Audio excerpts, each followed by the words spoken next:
There's no question that there's centrifugal forces in play inside Iran. But the question I have for you is, okay, what do you suggest we do? Well, maybe help it collapse, let it collapse. And how do we do that? Difficult question to answer. I mean, the Israeli solution is to bomb Iran, a massive air offensive involving the United States and Israel against Iran. First of all, I think if anything, that will cause a rally around the flag effect in Iran, and it will work in exactly opposite the way, in an opposite way from the one you're describing.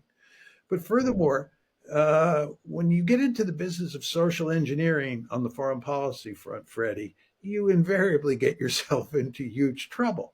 You want to remember, we tried to do social engineering in Afghanistan. How well did that work out? We tried to do social engineering in Iraq. How well did that work out?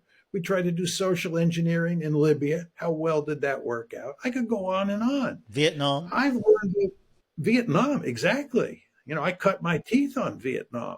I was in the American military from 1965 to 1975, which was coterminous with the Vietnam War.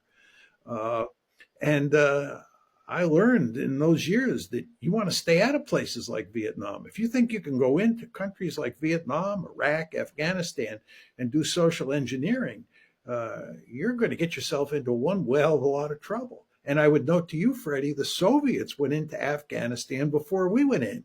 And that did not work out very well. And the British were in Afghanistan before the Soviets, and that did not work out very well. And the French were in Vietnam before we were in there, and that did not work out very well. And oh, by the way, after we left Vietnam in 1975 and 1979, the Chinese invaded Vietnam, and they got their snouts whacked. You want to stay out of these countries. You don't want to get involved in social engineering. And you certainly don't want to get involved in social engineering at the end of a rifle barrel. Well, that is something, again, going back to your point about Trump's instinct, that's something that the Trump administration appears to understand much more clearly than its predecessors. Absolutely. I think that Trump's basic instincts on foreign policy, the issues that I know about and care about deeply, are correct. His instincts are correct. It's the execution where you run into big trouble.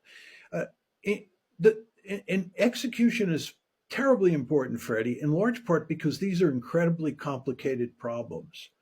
Uh, I mean, one of Trump's fundamental mistakes to start with this time around was that he thought that he could deal with the problems rather easily. If you listen to him talk about Ukraine, he thought that he could come in and he could shut down the Ukraine war in a day or two. Indeed, he was talking about shutting down the Ukraine war even before he moved into the White House. Anybody who's studied the Ukraine conflict and US Russia relations knows that shutting down this conflict and improving relations with the Russians is going to involve a Herculean effort. It's almost impossible to figure out how you can do this. Maybe you can do it, but it's going to be a very difficult task. But Trump was quite flippant in his views about how easy it would be. And he's now finding out it's not easy. And the same thing goes with Iran. And the same thing goes with the Israel Palestine conflict. And the same thing goes with tariffs. These are really tricky issues.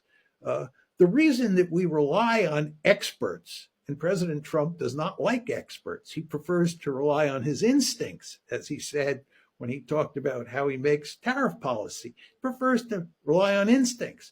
You can't rely on instincts. You have to rely on experts because these are incredibly complicated issues. I mean, Trump is the ultimate decider, and there's no question about that. And that's the way it should be. But he should be listening to people who have studied these problems and letting them help him figure out how to get out of these problems. But he has not done that.